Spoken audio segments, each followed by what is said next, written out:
Not gonna lie, folks, I'm a little nervous about this one.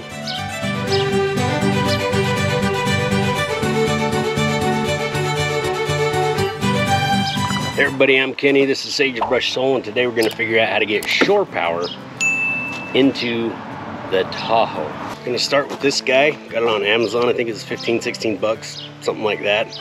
But it's a waterproof marine style shore power thing. In order to do this, I got to drill a hole in the side of the Tahoe. I'm kind of limited on where I could do it. I don't want to do it up underneath just because I don't want to have to get down on my hands and knees every time that I want to plug it in. So we're gonna go in the side. I think I've got a spot right here where it'll be pretty straight. I don't have to risk bending the panel. This is a little bit malleable, so it will conform a little bit, and it shouldn't bend the panel. But we're gonna go in here, and if all goes well, it'll come in about here. I've measured 25 inches from the back of the tail light. I measured 25 inches. Right about there from the back of the tail light. Yeah, that's about right. Easy. We're gonna drill there, but again, the big gap, I've got an extra long 1/4 inch drill bit. I'll drill it with a regular one here.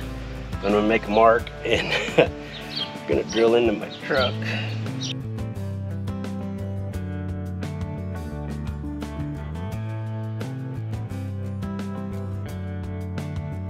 So once again, if you're doing this on a 2000 through 2006 Tahoe, 25 inches in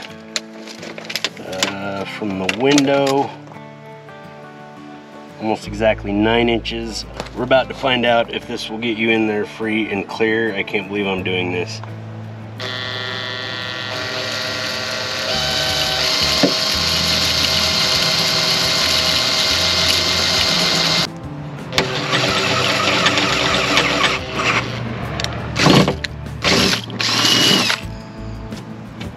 Alright, so before I use the hole saw, I'm going to use the long drill bit and send it through the other side, but I'm going to try to shine a light in there and see if we're free and clear, but it's hard to say.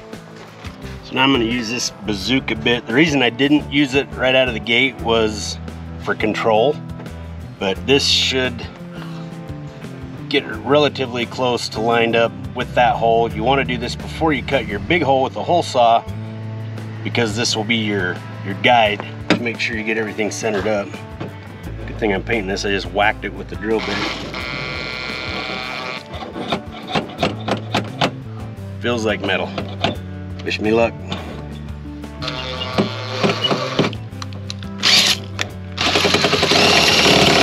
Oh boy, she's wanting to walk.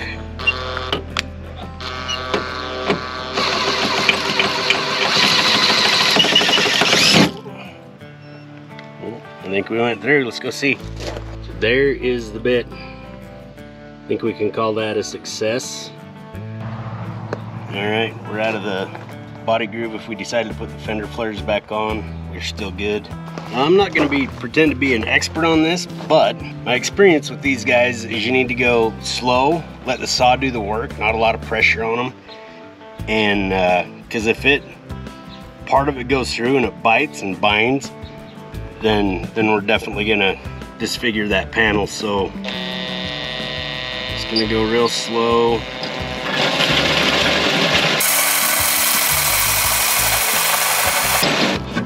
You also don't want to build up a lot of heat, because that can also warp the panel.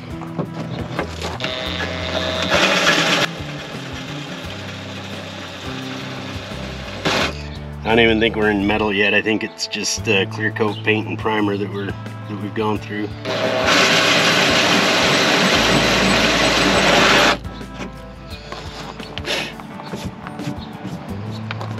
We're getting there.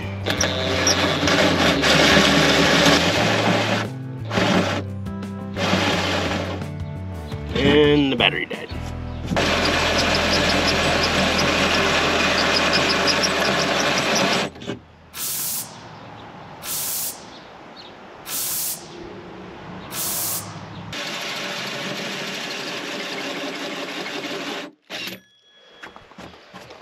Starting to get through right there.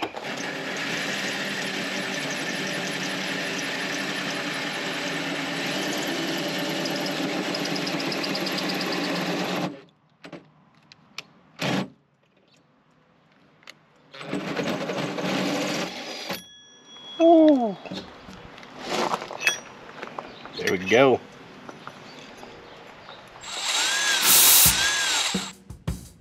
After repeating the hole saw cut on the inside, it was time to fish the female ends through the holes.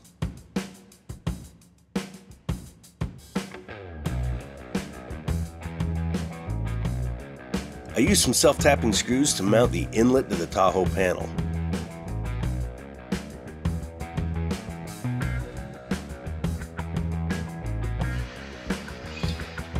Alright, so bringing it in order to get it to work, really good. I wound up tucking a lot of this back there, which this is oodles for what I need. But these are very sharp, and ultimately it'll cut through that, so I need to put something around the edge. I obviously cut a smaller hole on the inside, and yeah, it's sharp, so I gotta line that with something. I finally settled on using some fuel line as an insulator for the hole.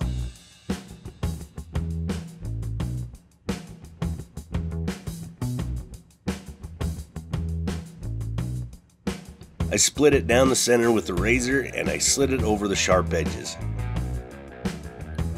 I eventually used a couple dabs of silicone to hold it in place.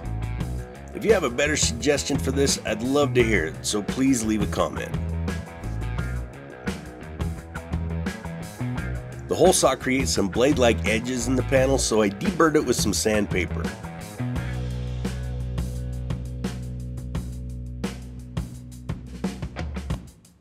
For the time being, I did some finger painting with a little Rust-Oleum I had on hand. I strongly suggest this step. Once the bare metal is exposed, corrosion will begin. I did this inside and out, and eventually it'll get a higher quality coating when I paint it. Because of the potential for moisture getting inside of the panel if the screws come loose, I put some thread locker on the final installation.